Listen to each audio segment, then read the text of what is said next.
So భారతదేశం అభివృద్ధి చెందుతున్న దేశమని, భవిష్యత్తులో నెంబర్ వన్కి వస్తుందని మనం అనుకుంటాం. కాకపోతే మనం పూర్వకాలం నుంచి చూస్తే మన దేశం ఒక్కటే అభివృద్ధి చెందిన దేశం, తర్వాత మిగతావి అభివృద్ధి చెందినాయి. కాకపోతే మన దగ్గర ఉన్న రాజకీయాలు, ఈ పాలిటిక్స్ వల్ల మనం అభివృద్ధి చెందుతున్న దేశంగా మారిపోయినాం. అభివృద్ధి లేని దేశాలు అభివృద్ధి చెందిన దేశాలుగా మారిపోయినాయి. అది సరే, తర్వాత విషయం. కానీ ఈరోజు ప్రూఫ్ ఏంటంటే మనం స్టిల్ చాలా గొప్ప స్థాయిలో ఉన్నాం ప్రపంచంలో అని చెప్పేసి మోర్గాన్ స్టాన్లీ అనే ఒక సంస్థ చెప్పింది. అదేంటి అంటే భారతదేశం మొత్తం బంగారుమయంగా ఉంది, భారత ప్రజలు బంగారంలాగా మారిపోయిందని చెప్పింది.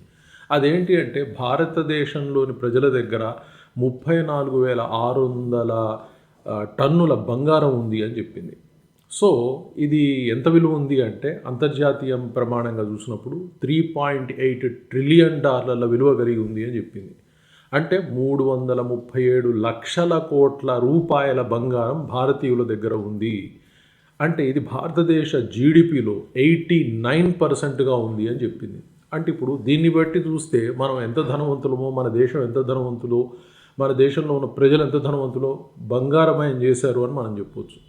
అలాగే చూస్తే ఇప్పుడు కూడా ఇంత రేటు ₹1,00,000 దాటిపోయిన బంగారం విలువలో కూడా మనం ఇంకా కొంటున్నారు. వీళ్ళు డైరెక్ట్ బంగారం కొంటా ఉన్నారు, అలాగే వచ్చేసి ఈటీఎఫ్ల ద్వారా కొంటా ఉన్నారు అని చెప్పింది. అలాగే ప్రపంచంలో బంగారం కొనే వాళ్ళల్లో 28% చైనా ఉంటే 26% భారతదేశ ప్రజలు ఉన్నారు అని చెప్తా ఉంది. సో ఓవరాల్ భవిష్యత్తులో మరింత బంగారాన్ని కొనడానికి భారత ప్రజలు ఇష్టపడుతూ ఉన్నారు. అది ఇంకా పెరిగే అవకాశం ఉంది. ఈ విధంగా వీళ్ళు బంగారుమయంగా మారబోతూ ఉన్నారనే సంస్థ చెప్తా ఉంది. సో భారతదేశంలో ప్రజల దగ్గర ఎంత బంగారం ఉంది, ఆ విధంగానే ఇక్కడ స్టెబిలైజ్డ్ అయ్యి కనిపిస్తూ ఉంటారు.